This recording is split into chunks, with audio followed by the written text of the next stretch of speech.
Okay, everyone, welcome back to Veteran Nation. I know we've had several weeks where we haven't been doing any broadcasting. We had the holidays. We had a lot of things going on where we were preempted for other types of political content with the change of command with the president. But we're back. And before we begin, I want to remind everyone to go to www.nrnplus.com/VN. That is our landing page. Please subscribe to our page. We have a bunch of content on there. You also get access to all the other NRN content, all the other shows out there. We've got a lot of good people who do some really good work. We got some researchers. We got people with opinions. So please, absolutely get on there, check that out. That's some good stuff. And you're going to be supporting this show. And of course, this show is about supporting you veterans out there. So we're going to do a little bit different today. I'm not really going to be going through any type of news stories. I'm not going to be talking to any nonprofits or to any veterans telling their stories. Today, I want to focus on some things. We have a new president, new administration. I want to talk about what that means for people in the military, for those of us who are veterans, what that's probably going to mean to us, and also, opinions on a lot of the stuff that is going on there. Now, this show is not political because it's not about me. It's about you all out there. So, you're entitled to your opinion, and we don't want to change anything along those lines. But there are some things that most people should know, things that have been good about this incoming administration, things that some of us might want to be concerned about. So I'll just go ahead and we'll kick it off. The first thing is, this was a very tumultuous election, post-election leading into the inauguration, but we had a transfer of power. Even though people were saying that this was a constitutional crisis, it really wasn't. Yeah, we had a lot of unprecedented stuff happen, but at the end of the day, we just went forward with what we normally do as Americans. So nothing really changed. A lot of people on both sides of the aisle, this is not a partisan thing. Both sides of the aisle, there are people who, they throw their arms up and they scream and they say this and they say that. With all this, there was nothing really to panic about. So very happy that we had a very peaceful, easy transition of power. I really had no, I didn't think we would have anything other than that. That's just who we are. The U.S. military came into D.C. I had a lot of questions that were fielded at me. There were some things that were a little bit odd. For instance, I was shocked that they were bringing in reservists from all over the country. That was interesting, very interesting, and also very different. That's not normal. Now, you're talking to someone here who I've been stationed in the DC area. When President Reagan passed away, I was in the DC area. Within hours, they were coming looking for volunteers. Okay, who wants to do this? Who wants to do this?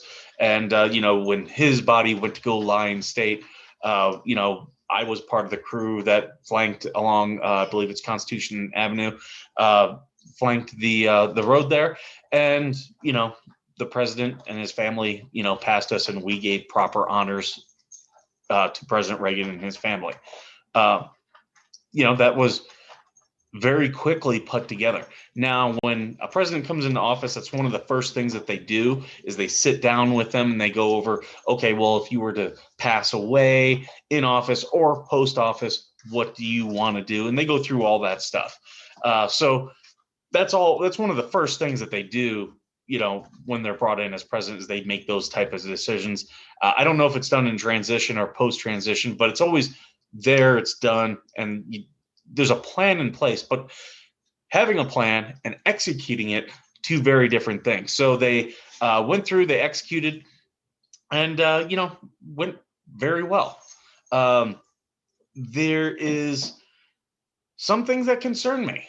I just thought it was weird that people are coming from all over all over the United States when we have plenty. There's several bases right in that area, plenty of people they could have picked from. So that was just something that I was like, it's different. Not necessarily wrong, just different. What did concern me was suddenly after all the people are there in DC, now they're trying to vet the troops. And here's why that's concerning. The U.S. military is great. Very good people.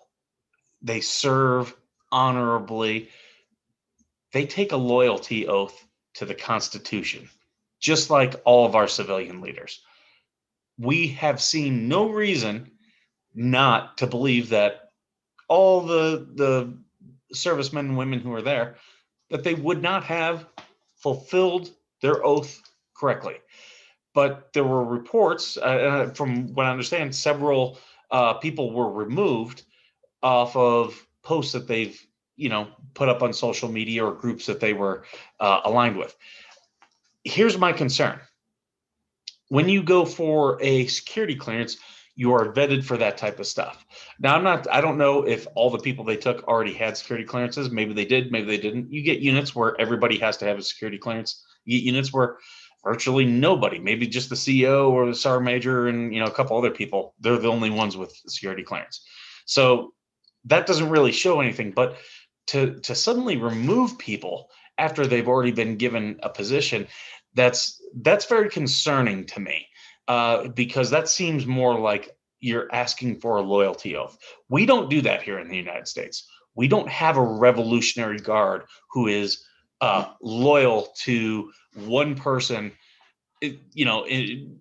politically vice another one. We don't do that. What we do, everybody is loyal to the Constitution. And unless if you have some reason to adequately think that they're going to do something, you don't put them on that mission to begin with. And then after they're on the mission, you don't pull them off the mission. That's very unlikely.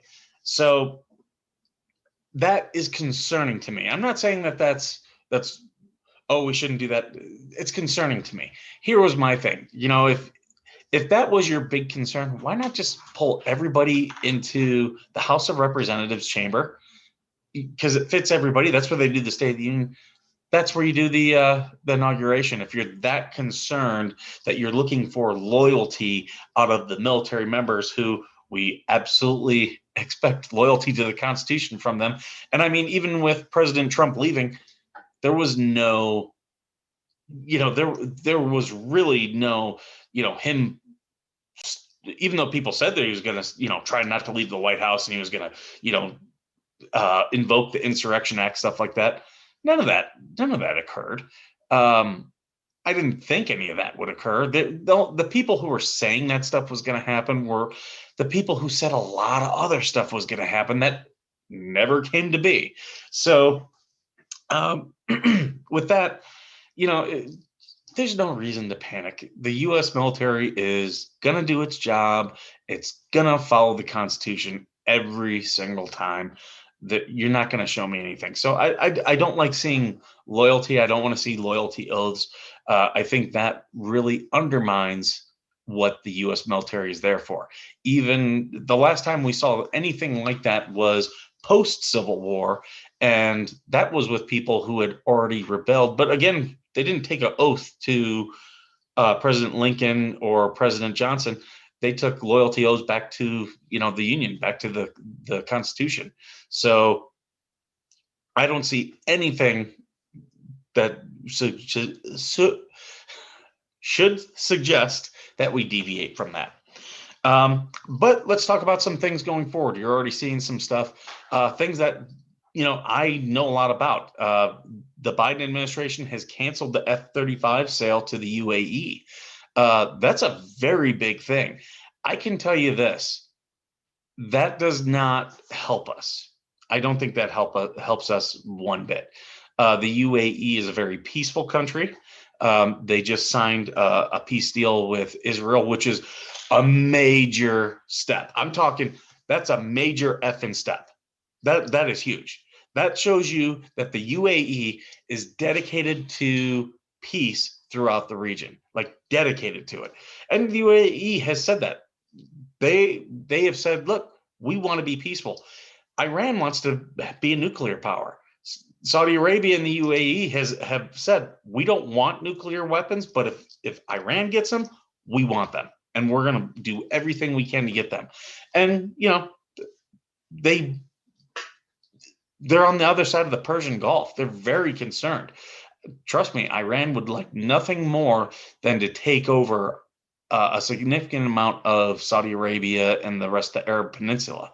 So I don't think that really helps us by ending that sale.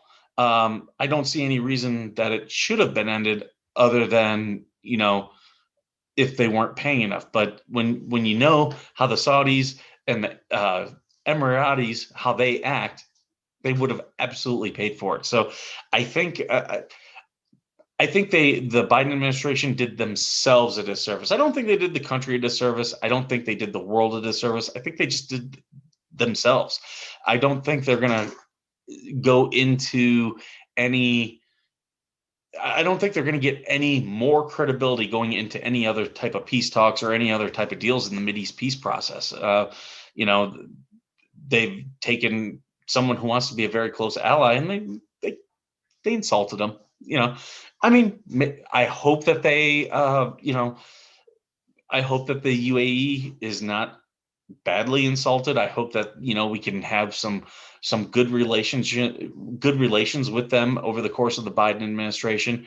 I hope for clarity. I was out there in the UAE during the Obama administration. One thing that was very tough for us is the Obama administration's policies on the Middle East were not the clearest. There were times where we were getting asked from, people at the embassy in Saudi Arabia, people down in Yemen, because that's when the Yemen civil war kicked off. A lot of people were asking, contacting us saying, hey, we haven't heard anything. Have you guys heard anything? And it was very disjointed because that flow of information was not necessarily, it was a trickle sometimes. And even when you did get information, it was like, okay, well, you said something, but you're not really saying something. And we're not really getting our questions answered, thoroughly. So I experienced that. I hope I hope that does not happen in the Biden administration. There's a lot of people there who, you've got Susan Rice, you've got John Kerry. They've been around and, they know all the movers and shakers. So hopefully they can give a very clear, coherent policy. I'm very hopeful in that. Another thing that they did was they declared the climate change a national security threat. Now, that's a political move. Okay, it's hilarious. It is in no way is the climate a national security threat. And here's why. I'll describe why it's not a national security threat. The weather is weather. In fact, bad weather actually kind of it aids us in many ways. And I'll explain that.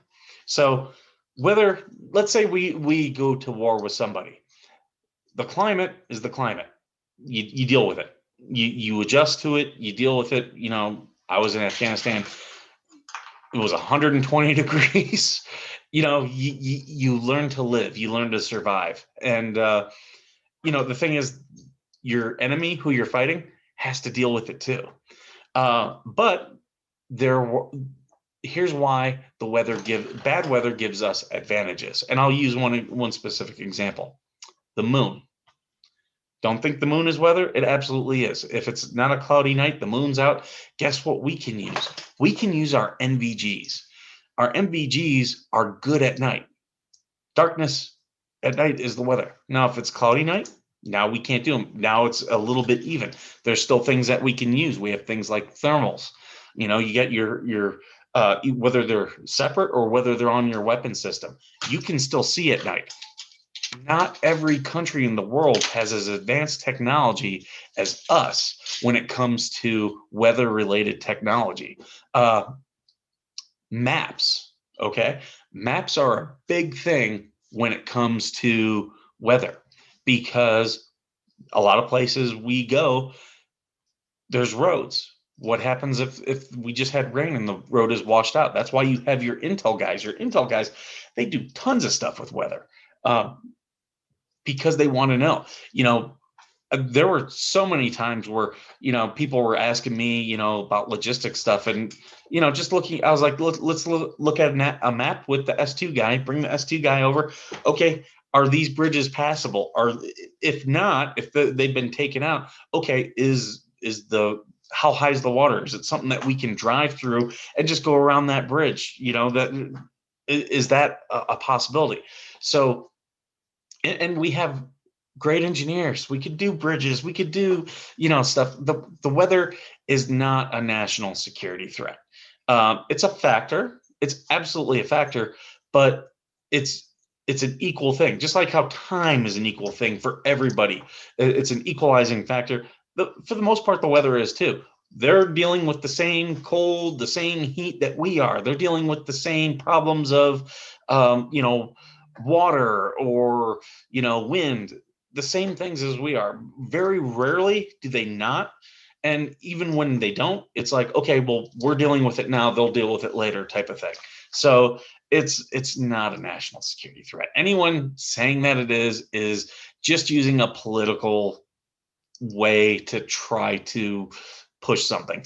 I don't like the politicization of the military, and that is one thing. But with this issue, it's just hilarious. You got to laugh it off. Um, for veterans, one thing that we're going to have to be cognizant of is there's going to be changes in our care. I just had to go through a major change with my care because of the programs. We have to fight for everything that we get as veterans. I don't think people realize that there's so many things that this whole show is, people think, well, the VA takes care of them.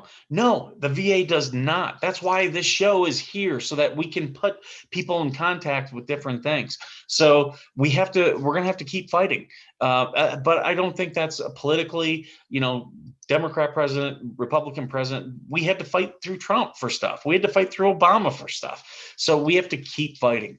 So if you're a veteran, join a veteran organization that's going to fight for our behalf. There's a lot of good ones out there. Find which one is in your area, which one's right for you. Join one of those. That's how we're going to do this. And just push for things. Contact your congressman, contact your local state legislatures, because your state can do stuff here.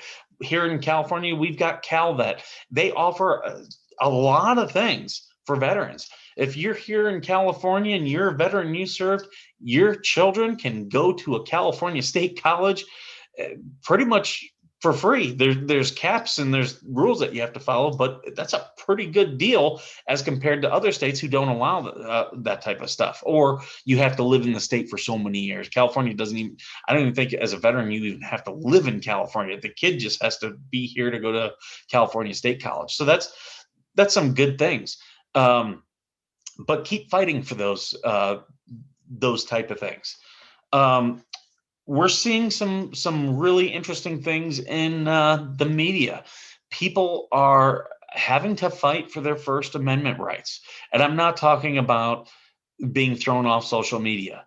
That's a very big thing. It's something that we deal with here at NRN, because we can get deplatformed. I've had to talk to guests. I've had guests on this show, and we've had to discuss ahead of time, okay, here's what we're going to talk about. Here's what we're not going to talk about, because YouTube and Facebook will deplatform us, or they'll take down our videos. So I'm not discussing that. That's a very big issue. But we just had some people who were arrested for memes this week. So that's a big concern. We all enjoy freedom of expression, And you know, there are people out there who say, well, you can't yell fire in a movie theater. They're 100% wrong. You legally, I can yell fire in a movie theater. That was overturned. What you can't do is say, that guy right there, let's get him. You can't do something like that. There's a thing out there called the Brandenburg test, and a meme does not cross the Brandenburg test. It's from a very famous, I believe it was Ohio versus Brandenburg, where a guy was arrested protesting the Vietnam War, and they said that he was inciting violence, and he wasn't inciting violence. It has to be very direct. It has to be, you know, immediate type of thing. You can't say, yeah, in 3 weeks we're going to get these guys. That's not what that is. And you get a lot of people who'll tell you is. But in fact, very famous people on the TV will tell you things like, oh, you can't yell fire in a movie theater, when you absolutely can. But I've been having a hard time with people coming on this show because no one wants to stick their neck out right now. It's a very unsettling time for people, where if you can lose your freedom of expression. So, you know, that you're going to see, there might be some weeks where we don't do a show because I can't get a guest in here. You're going to see some shows where we're not going to delve into anything political. Or, you know, we'll be very careful about the types of things. Sorry, my cat. That we're going to be very careful about the types of things that we do talk about, just because people are very sensitive right now, and that's okay. I understand it. I'm not mad at all.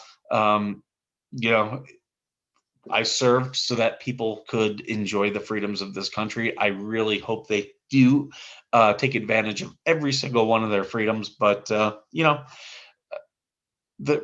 we're in some interesting times, and what's the Chinese proverb? May you live in interesting times. So, you know, that's where I see the state of things right now. We here at NRN and here at Veteran Nation, we're going to be doing. We're going to be doing some interesting things. I'm trying to, I've got my boy CJ out there. He's an artist. He wants to come on, talk about how that has helped his PTSD. I've got some other people who are not veterans that want to come on and talk about things that they've done for PTSD. We've got some technology things that we're in the talks with people, some really cool things out there that if you've been worried about getting deplatformed and stuff like that, don't worry, we're going to have some solutions for you. So it's going to be very cool. Also, we're going to have more veteran nonprofits on. We're also going to have veterans who are, you know, they've got their businesses. I'll still be plugging veteran businesses. I'm here to support you all. So, you know, I'll do you right. You do me right. You know. So that's where we're at. Before we close, again, I'm just going to remind everyone, go on to nrnplus.com/veteran nation or /VN and subscribe. It's $79.99 for the year, $9.99 for the month. Very good deal. You get access to a lot of great shows, a lot of great content that I put up here. So yeah, definitely, you know, like, subscribe, do all that good stuff. And as always, thank you for joining us on the show. I hope you're all doing well, and have a very blessed day.